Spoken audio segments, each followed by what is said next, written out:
99% positive, and that's that's awesome. I want to thank everybody for the positive reaction, because I feel like everything, maybe it's just only in my head at this point, but I feel like everything is so cynical all the time, and that's also how I am. Like, sometimes I get really fucking cynical and skeptical, and I'll say fucked up shit, and if somebody else were to announce some sort of engagement, I might be like, LOL, or some shit, right? But people responded, and it was very kind and sweet, and so that, that was very touching.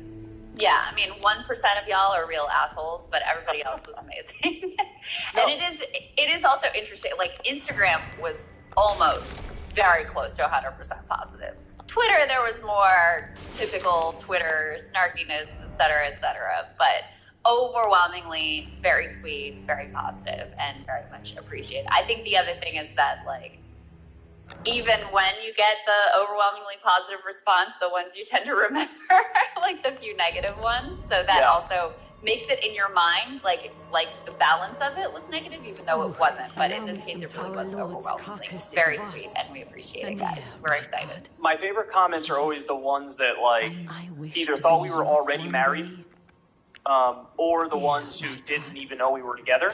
Yeah, I liked those. Like, where you get that, like, either thought we were already married, or the ones who didn't even know we were together. Yeah, I liked those. Like, where you get the really wild, like, just totally different sides of the spectrum. Yeah. Or people, I even saw people who were like, are you trolling us? Like, because they didn't know that we were even together, and so they didn't know to believe that we were actually engaged. But yes, we are actually engaged. We will get married next year. The plans are in the works. So you are all invited. All 30,000 of you are invited. We're gonna do it at, like, a football stadium. It's gonna be fun. My god, that'd be a disaster. We're gonna get it on TV and everything. We're really gonna suck ourselves off hard. How's that sound? That sounds horrible. Yeah, I agree. Sorry. It sounds Love you guys, but no thank you. Let's just go get eloped. Let's just do that. Yeah, for the Vegas route is not a terrible one, to be honest with you. Yeah. No, I think you're right. It's all the social pressures that move people sort of away from that to force you into the traditional route, I do feel like people like us, we would be fine with, let's just do it that way. So, but anyway, enough about us. I think we've talked about us quite a bit. We have Ryan Grimm on the show today, and he's a nice dude. I enjoy his reporting over there at The Intercept. What I like about Ryan, first of all, his haircut. Extremely intelligent. And his haircut. I think his hair is always amazing. Phenomenal. That's the first thing you think of when you think of Ryan Grimm. Who gets more shit, me or him, over the haircut? That's a toss-up. Definitely him. You really think so? Yes. All right. Yes, definitely him. Okay. The other funny thing about Ryan is he has all these doppelgangers out there who look just like him. Like that dude who's the governor of Mississippi looks weirdly like an older version of him. He looks exactly like him. And then he's got his Twitter pic right now is like his profile pic is like some dude in a flight suit who looks exactly like, you cannot tell it is not Ryan Grimm. So another interesting thing about Ryan. One more thing about Ryan that's cool is he's starting a show with Emily Jashinsky on the Breaking Points channel called Counterpoints that launches this week, which we're very excited about. We'll talk to him about that a little bit. But, Ryan is someone who is both sort of deeply sourced in DC and certainly with the progressive side of DC and with left organizations, but also is really connected with independent media. So I've always found him to be this incredibly unique and incredibly important bridge between the kind of like official DC left world and the independent media world. I've relied on him for years now because of his reporting, and I've always found him to be an incredibly essential and thoughtful resource when it comes to understanding how DC works and what it means for the left. So very excited to get to talk today to the Washington bureau chief of The Intercept and the new host of Counterpoints, Ryan Grimm. If you want to see me and Crystal Ball interview legends like Noam Chomsky, Cornel West, and more, subscribe to Crystal Kyle and Friends on Substack. $5 a month gets you the video version a day early. Remember, we take $0 ad dollars for this podcast. Or you can sign up on Substack for free and get the audio version a day later. Link in the video description box below.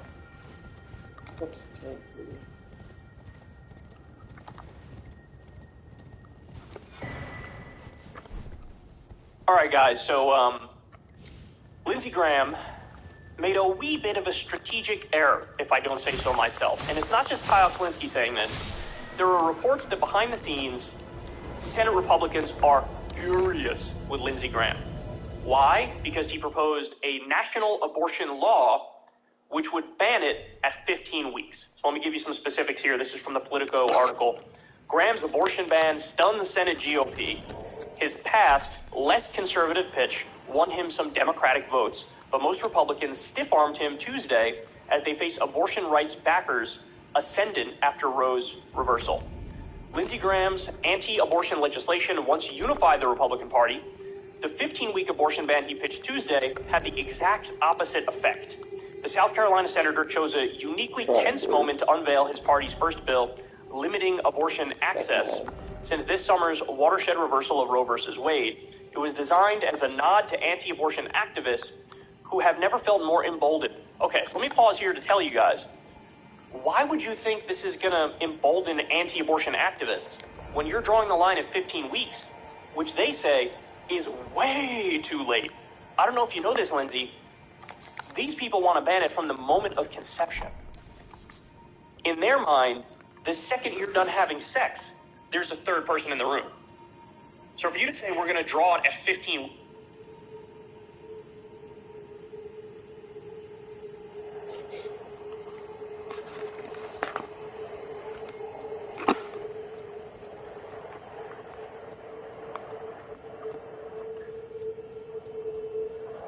Tri-finger, butthole, tri-finger,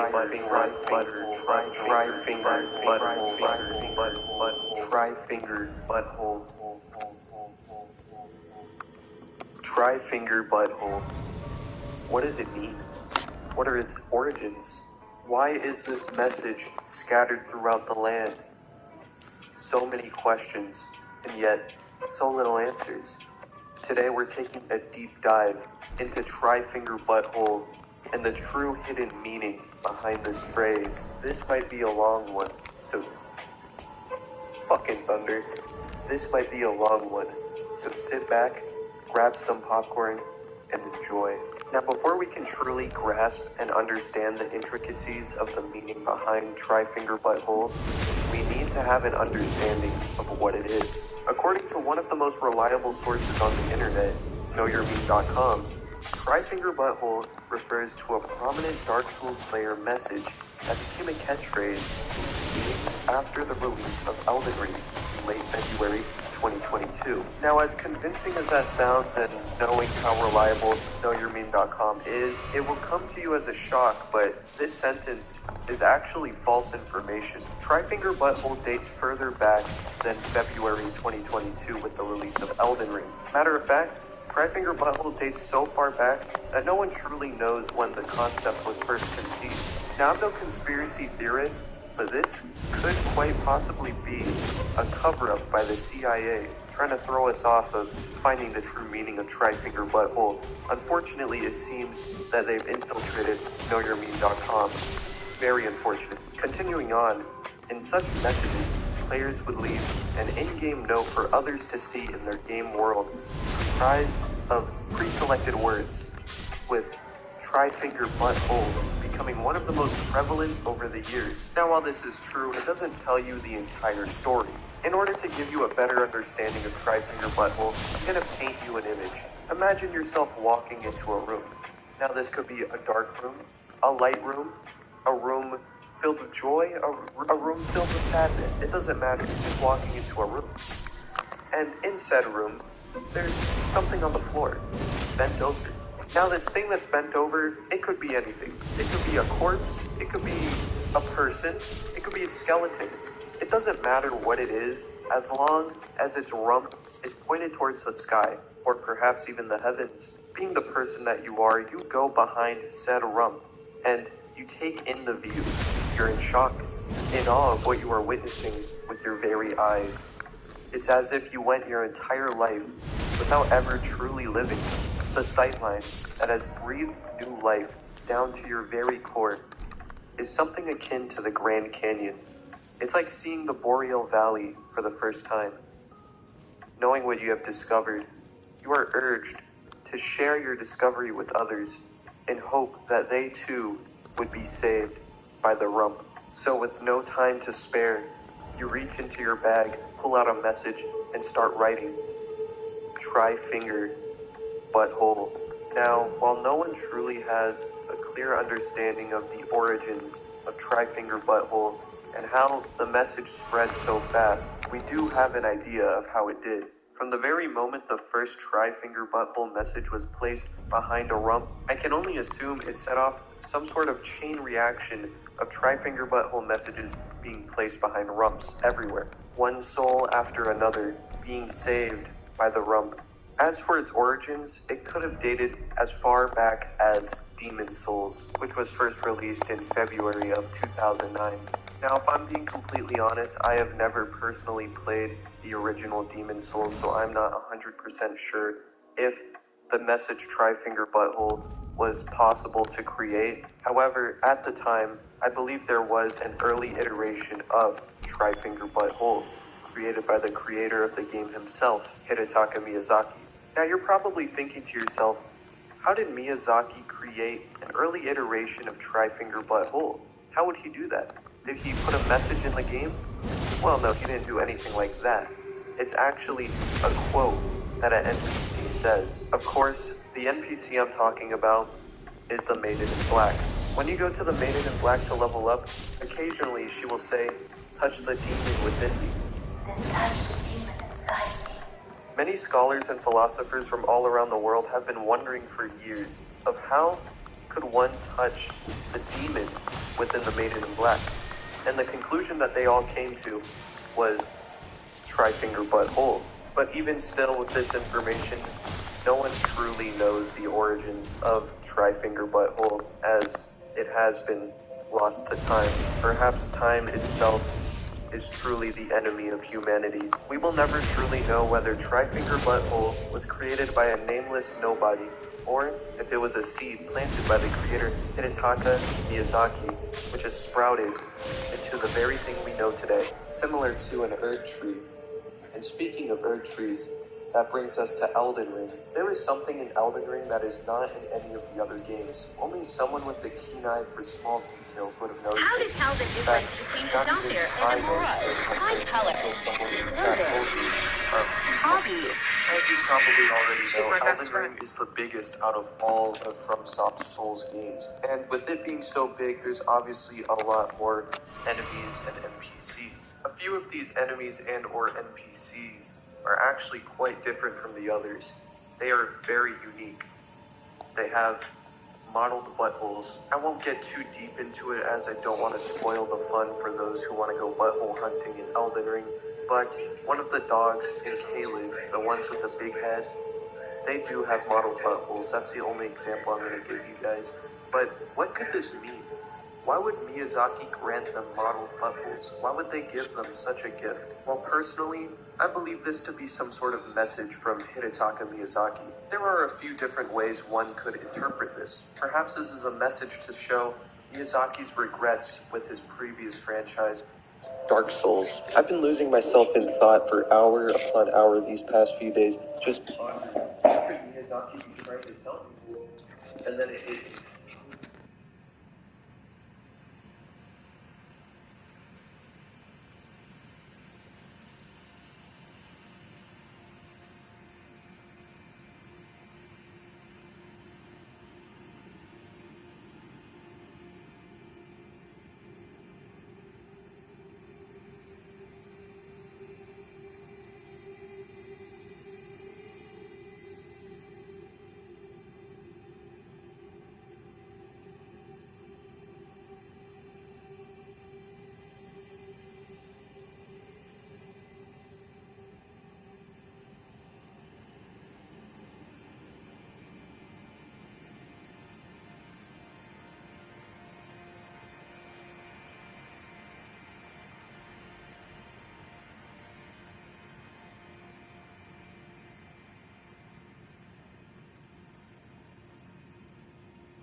Oh, am I... Are you here as a customer?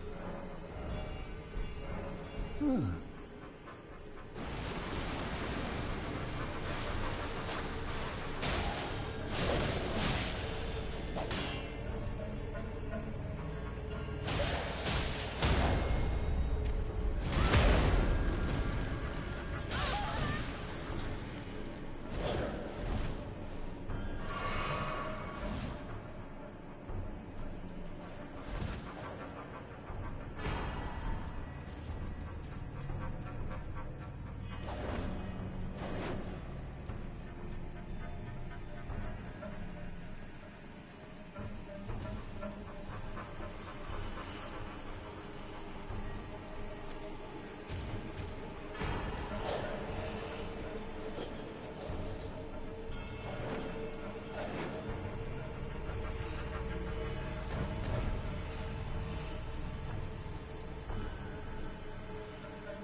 Nicola.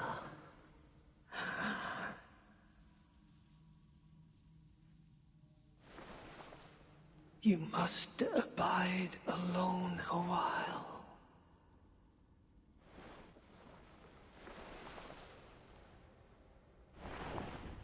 Welcome, honored guest, to the birthplace of our dynasty.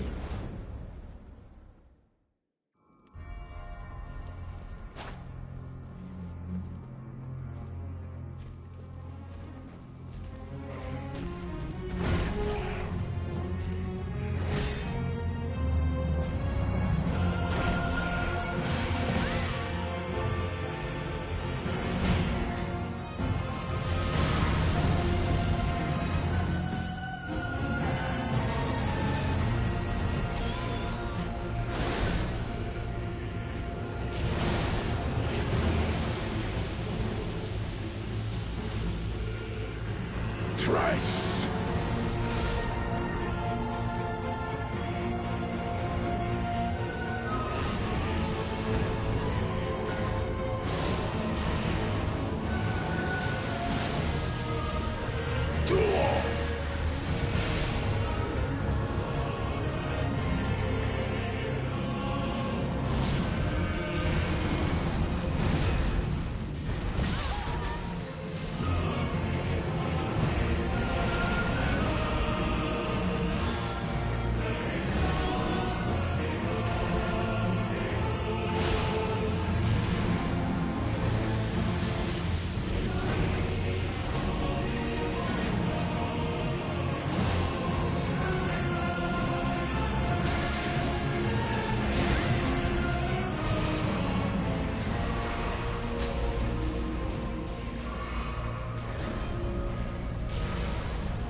Is mine and mine alone.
as clear as day. The coming of our dynasty.